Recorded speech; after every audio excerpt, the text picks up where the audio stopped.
Oh, that's real good.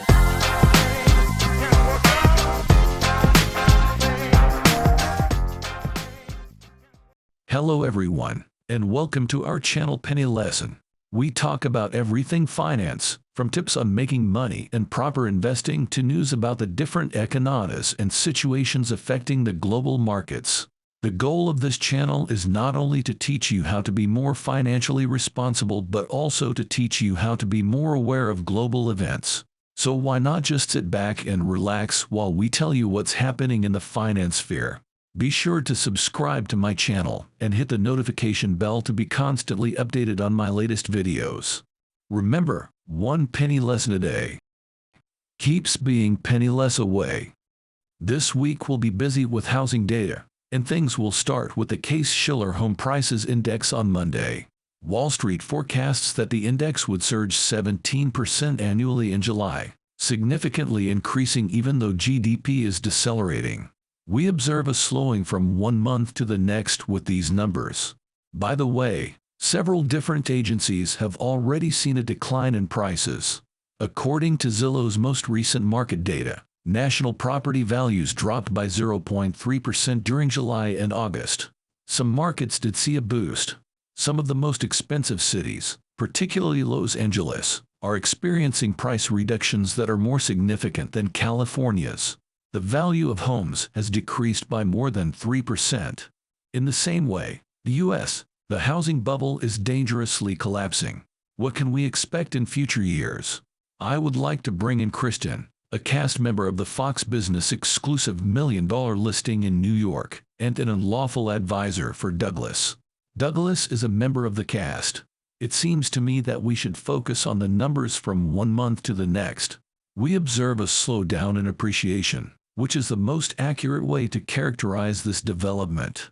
Over the past few years, there has been a rapid appreciation, particularly in markets that are traditional markets that witnessed the most rapid appreciation 10 years ago. This is especially true in areas with a rapid appreciation in recent years.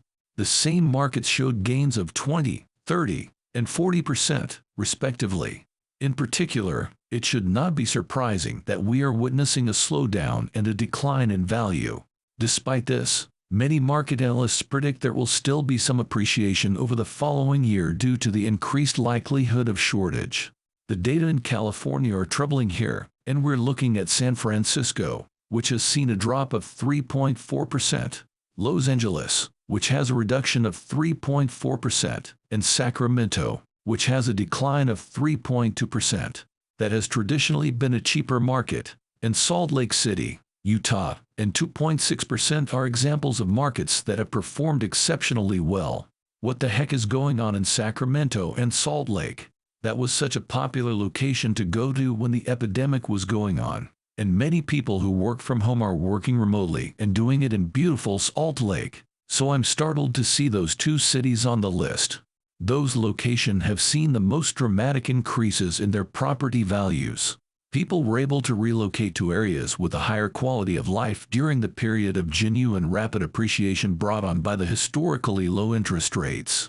People who worked remotely and had lived there before thought these places were more affordable and prominent than those in Salt Lake City, where they were located, and believed them to be cheaper overall. The tale is particularly noteworthy as the hurricane is moving towards Florida. Regrettably, today, you had all of these remote workers relocate from New York and Washington, D.C., and indeed from New York. The hurricane is expected to make landfall in Florida later today. They relocated there. Because of the significant increase in the cost of housing in Florida, the previous homeowners were forced to sell. However, do you believe that this is a market that will turn and reverse with interest rates above 6%? Retirees are finding it increasingly difficult to afford the homes they once owned. According to the research, the most rapid appreciation was seen in the markets located in Florida, including Fort Myers, which also witnessed the most. I'm talking about an increase of 40%. Because it's just not sustainable. It will clear you to high rates, and buying older homes becomes much more inexpensive. Those areas where we're probably going to see a change because it's just not sustained.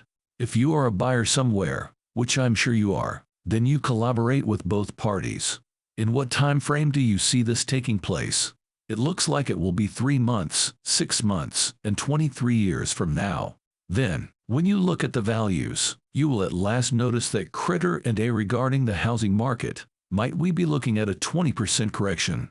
That is the demand that some have made. B refers to the time when the buyer, with patience, needs to look. Even if mortgage rates are still in the 5% to 6% range, they will wait long before making a purchase. I'm trying to persuade the purchasers. I'm trying to get them to understand the niche market in which they operate. Discussion about real estate needs to be grounded in the facts regarding the property's location. Yet, it can be challenging to explain how New York City is comparable to Fort Myers. Appreciation is visible across the board and is consistent with what was seen in other markets. The rest of the market could not witness the phenomenal appreciation that turnkey properties experienced. It wasn't the tide that raised every vote, and that's what I'm telling my buyers. And the most important thing is to look at the long-term hold. It's not about trying to hold. It's not about trying to time the market, and it's not about what you can buy that's sustainable in value.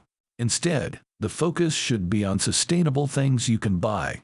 This pattern will continue with select individuals who have been encouraged to contribute a little bit further while still being able to work remotely. There are purchasers in the market declaring, "Hey, I'm done with cities, but the rest of us intend to remain."